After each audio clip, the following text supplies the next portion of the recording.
overall, the whole goal here is to try to avoid any types of bias in my sampling. So we're always trying to avoid bias in some way. Now, the first type of bias, the most simple type of bias to talk about, is what we call sampling bias. Sampling bias shows up if some people in the population have a lower chance of being selected in any way. So really anything except for a simple random sample. Everything else has sampling bias. Every time I was describing the previous different methods before, and I'll scroll back up to look at those, every time I was describing each of these, they all had sampling bias in them. With convenience sample, if people aren't nearby or convenient for me, they have a lower chance of being selected. That's a problem. Voluntary response sample is part of convenience, so it also has that same issue. Stratified sampling. Stratified sampling means that once I've split them up into groups, people have a lower chance of being selected depending on those groups. Same thing with cluster sample.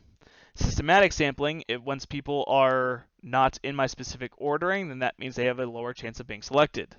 And likewise for quota, if they don't fit my quota, they have a lower chance of being selected.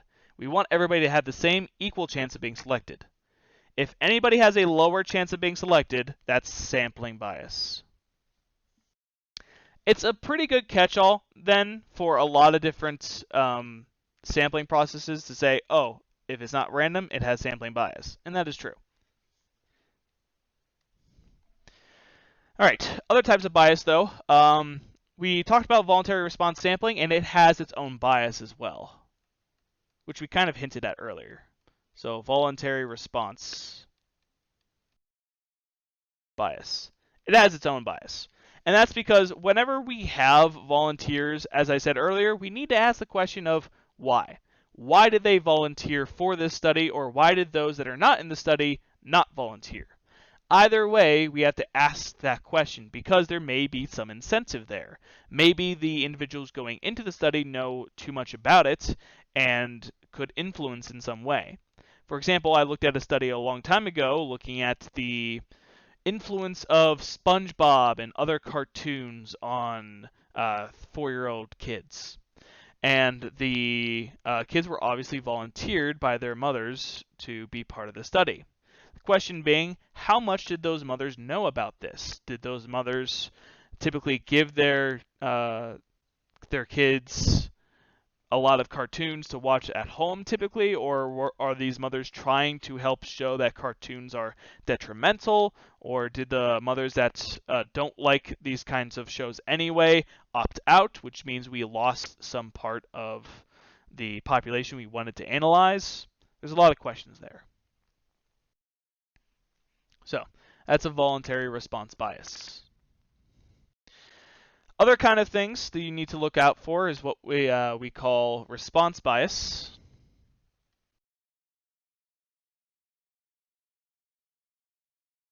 Response bias is when the sample gives inaccurate answers for any reason.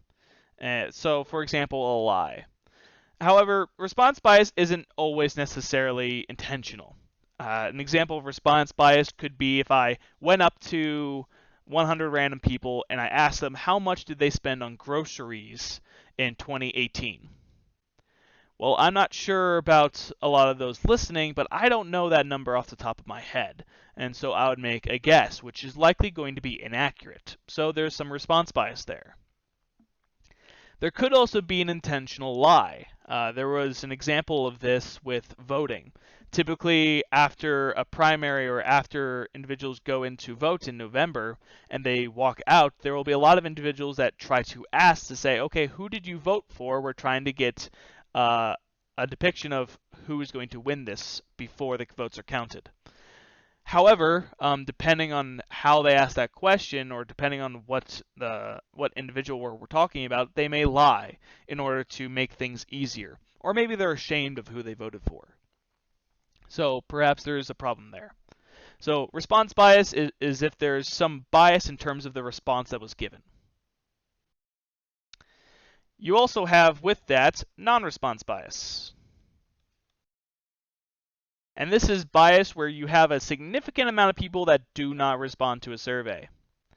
An easy example of this is if you've ever gone to a restaurant, for example, Subway or Arby's or something like that, and on the bottom of the receipt there's a little survey that says, hey, please fill this out. It'll help us a lot, and we'll give you free soda or a free fountain drink next time you come in. That would be a problem, because what happens with a lot of those cases is that very few people ever actually respond to those. Or if you've ever gotten an email asking you to please fill out the survey, it'll help us a lot and it'll only take a minute of your time.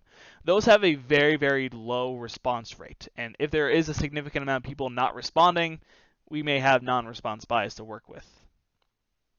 Also, we'll tend to go with voluntary response bias. All right, so those are like the main types of biases, but we do have a few other concepts that we want to talk about. So those are the different types of bias, but a few other things.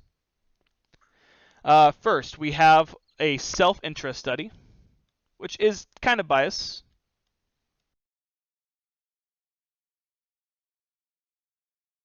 So a self-interest study. This is bias that's on the researcher's part. So not really bias in terms of the sample itself, but bias in terms of who was making that study. So this is when if they have a vested interest in terms of how the study is done or how well it does. For example, if researchers were hired by Colgate to try to analyze how good toothpaste is and which toothpaste is preferred among individuals, then they may try to skew the results in Colgate's favor in order to try to say something or to market something. You also tend to see this with a lot of scientists that work at educational institutions.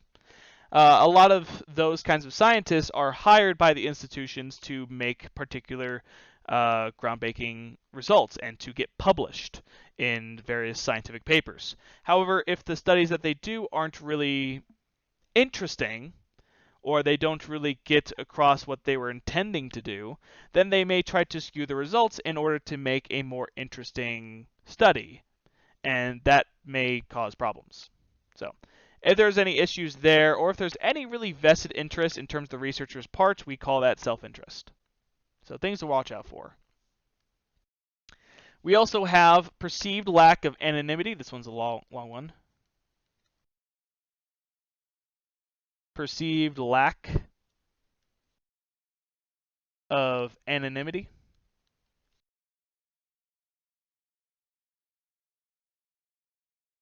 This is where the responders are kind of fear giving an honest answer because they believe it may affect them. For example, if I asked you to rate one of my courses, and I go up to you and say, okay, what did you think about my class this year? Depending on who you are, you may fear giving an accurate answer, particularly if I did so before grades are in. Maybe you fear that I may influence your final grade depending on how you perceived my class over the year. That's a problem.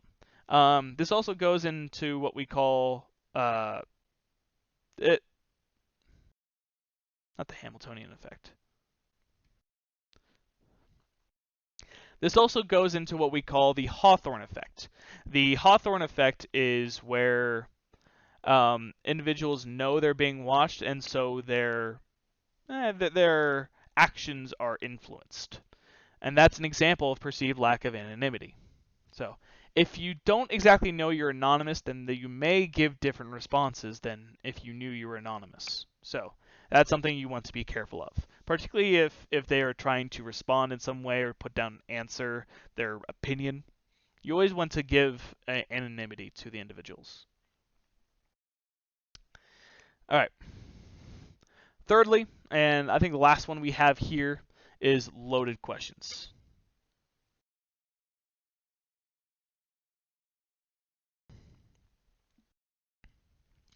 Now, loaded questions are when the question that you are asking an individual is worded in a way so that it will elicit a particular response. For example, in 2016, we had the election between President Donald Trump and Hillary Clinton. And there was a lot of turmoil between who was going to win that election. Now, if I went up to you and I was trying to get an idea of how many people are going to vote for a particular candidate, if I went up to somebody and said, "Are you going to vote for Donald Trump or Hillary Clinton?" That sounds relatively tame, and it sounds relatively neutral in terms of the response. However, some could say that there was a little bit of intonation there. But if I word it in a way that's like, "Are you going to vote for Donald Trump or are you going to vote for Hillary?" The way that I'm wording that is trying to load that question to get a particular response. Or if I even ask you something as simple as, for restaurants, maybe I ask, "How good is Arby's chicken sandwich?" The way that I'm asking that is trying to imply that the sandwich is itself very good. And I want an answer of how good it is. I'm not really looking for an answer of I don't like it. I'm looking more for answers of it's very good, it's good, or it's okay, something like that. So you always need to also be careful of how you ask the question. There's also a little bit of a subsection to this for question order, which is a little bit of an interesting scientific thing to look at. The order of your questions, or the order of your responses, really. For example, if I ask individuals, "Do you prefer Coke or Pepsi?" Well, what I'm also going to have to ask other individuals is, "Do you prefer Pepsi or Coke?" That way, I am trying to exclude the possible bias that could be influenced by putting a particular response first. Scientifically, what usually happens when you have a list of items that individuals have to select from, the first thing that they hear is what stays in their mind the longest, and so they have a lot more time to think about that. For example, if you have A, B, C, or D, and each of these have their own answers, well, the way that we read this is from top to bottom typically. So we would read A, we'd think about that one, and then we would read B. We'd think about that and compare that to A. And then we'd think about C, and we'd think about that, compare it to B, and compare it to A. And then we'd do the same thing to D, compare it to C, B, and also A. In all of those cases, I thought about A the longest. I used that as a comparison for all of these other cases. So because it was in my head the longest, there may be a little bit of skew in terms of me selecting A over any other pieces. So that's why we usually want to randomize these as well. But that's kind of a side note. All right, as an example, we have try it now. Again, recommend pausing, trying these on your own, and then unpausing, see how you did. In each situation, identify a potential source of bias. First, a survey asks how many sexual partners a person had in the last year. All right, so how many sexual partners a person had in the last year? That seems relatively fearful. I think that there'd be a lot of individuals that would fear giving their actual answer there. So there may be some response bias there.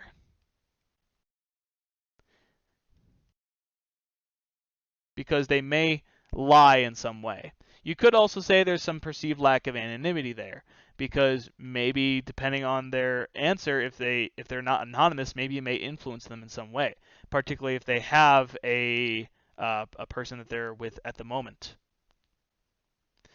B, a radio station asks readers to phone in their choice in a daily poll. Okay, we had an example of this before. Since they have the choice or to phone in their response to this is going to be voluntary response bias. So voluntary response.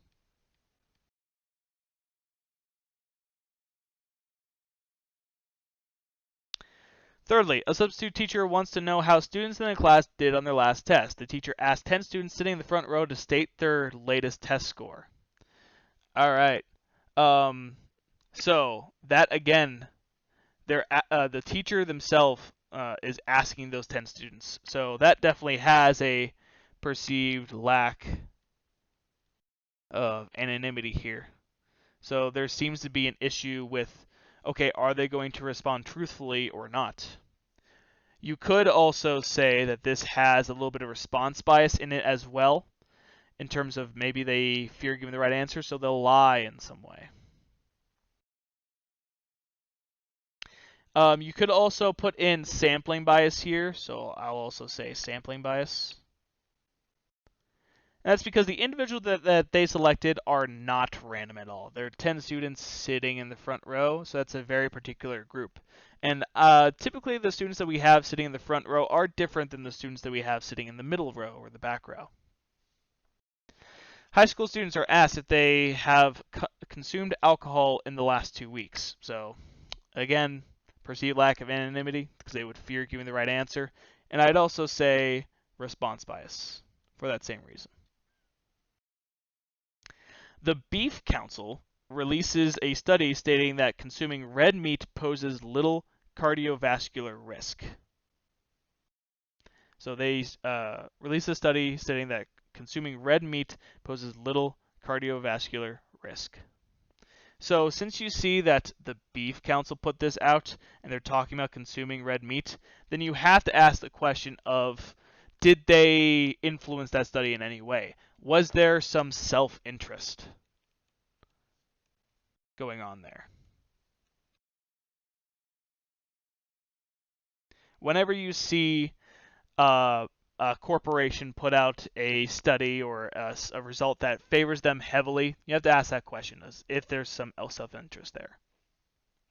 Lastly, do you support a new transportation tax, or would you prefer to see our public transportation system fall apart? That is a very loaded question.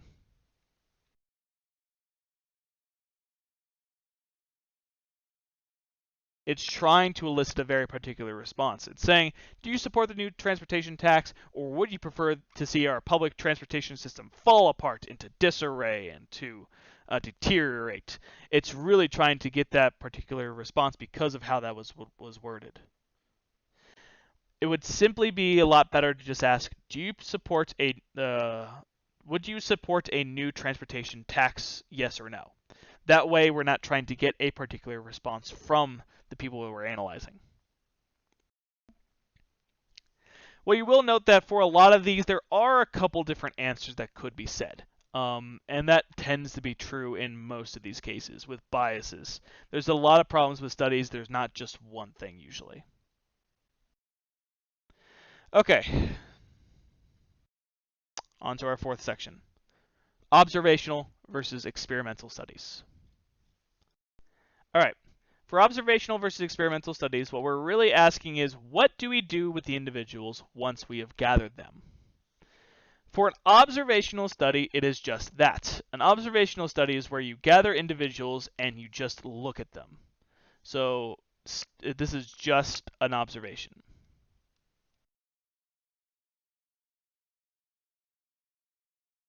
So an observation could be like people watching, where you sit somewhere and you just watch people go by and do stuff, and you don't interact with them in any way. You just gather information, or you do something like a survey or a poll. That would be an observation. If you're just asking a person a question, that's just an observational study. If you're doing an experiment, that means you're actually testing with things. That means that you're trying to influence and introduce something new to see how that influences the overall system. So this is usually what you're looking for, is influencing something.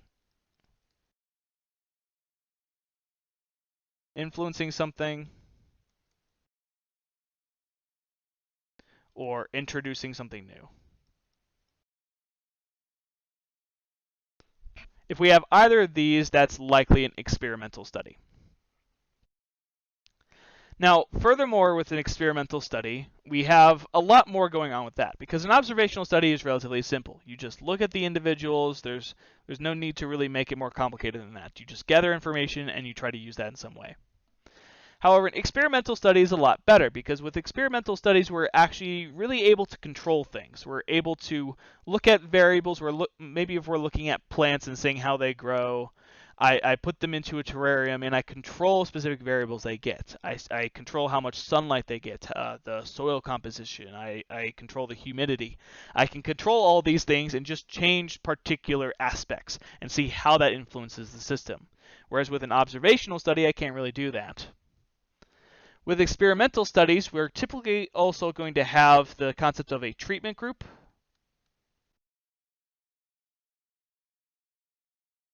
versus a control group. Now, the treatment group is going to get a particular treatment. It's going to receive something new. So, for example, if I'm looking at a bunch of plants and I change how much sunlight they get every day, and I see how that influences their growth, that would be the treatment group. They're getting something different. A control group has all the variables controlled and no change. It's the one that shouldn't have anything different. So this would be the plants that have normal conditions. So normal versus changed. So that's what the treatment group is. They get the changed versus the control group gets nothing new, and we sometimes even call that the placebo group, which is a term you've maybe heard before. The reason you may have heard of that before is because there's a big topic called the placebo effect.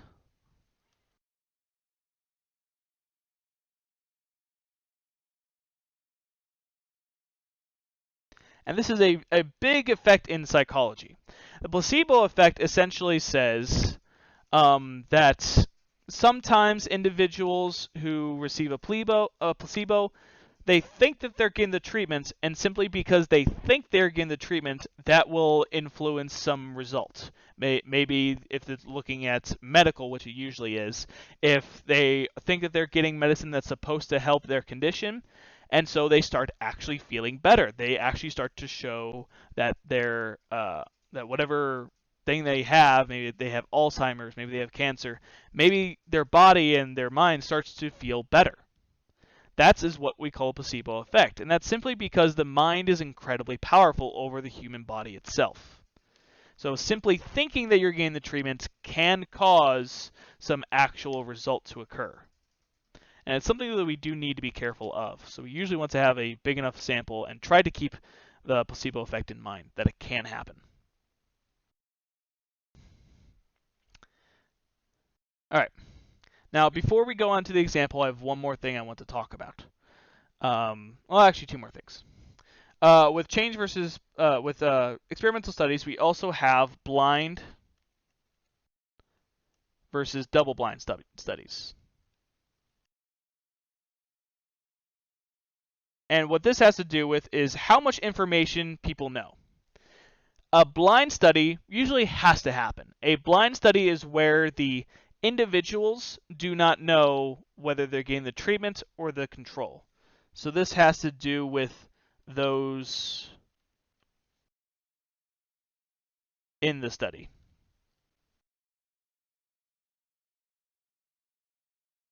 In most cases, you want to try to avoid people knowing whether they are getting the treatment or whether they're not. Double blind, though, is a lot more interesting. Double blind, though, tries to get rid of some of those biases we talked about, particularly with the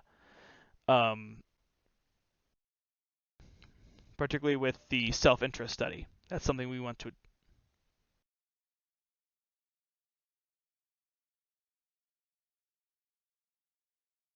Particularly with the self-interest study.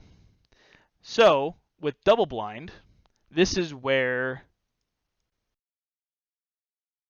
we have that those that are running the study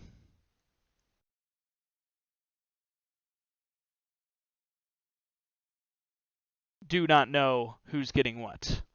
So the doctors that are administering the treatment. So some doctors are giving some individuals the actual medicine, some are giving some individuals just sugar pills, something that shouldn't really influence them. We want to make sure that those doctors that are giving out those medicines also don't know who's getting what. If those doctors do know, then they may influence the study in some way. They may give away who's getting what, or they may even change the study to give certain individuals the treatment and some individuals not. So double blind is a little bit more of an interesting question. Overall, with all of this, we're trying to see how different variables can influence systems, and there is a one final topic called confounding that we need to address.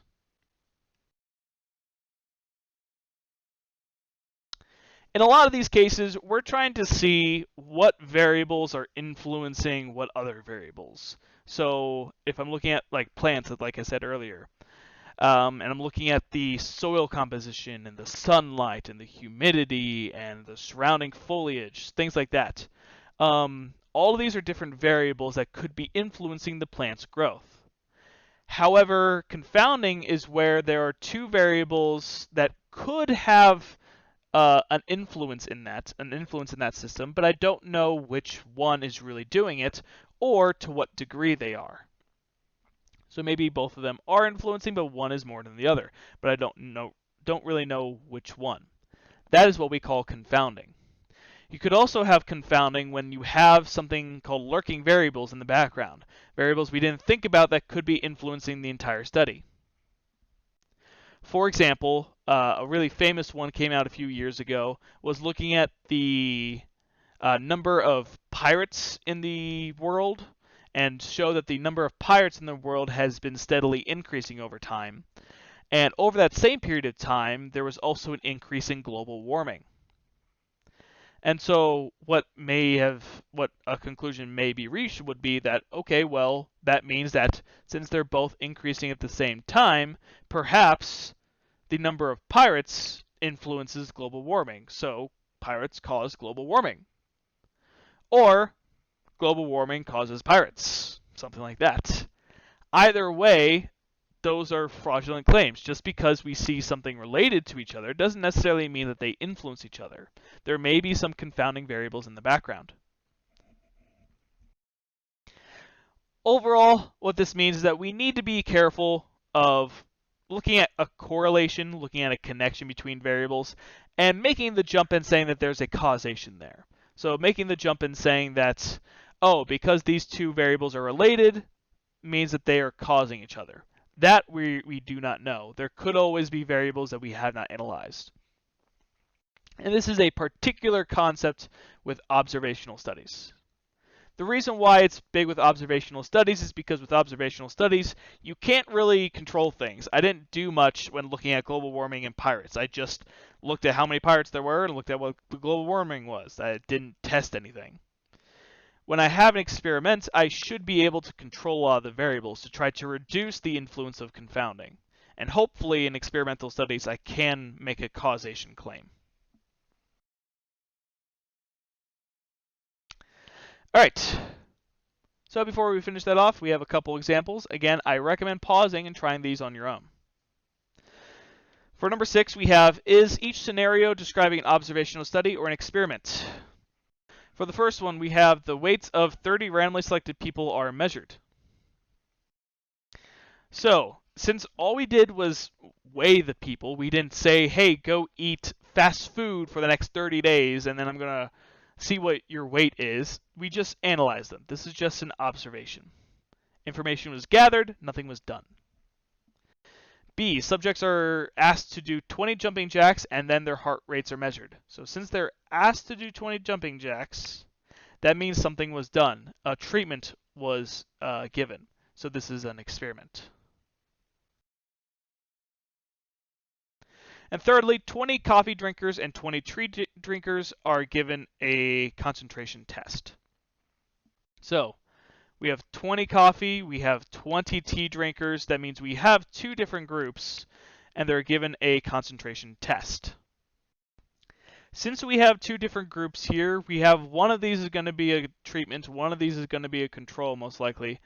Or we just have two different treatments. We have two different groups to test. We have an experiment. They are given a concentration test to see how they do.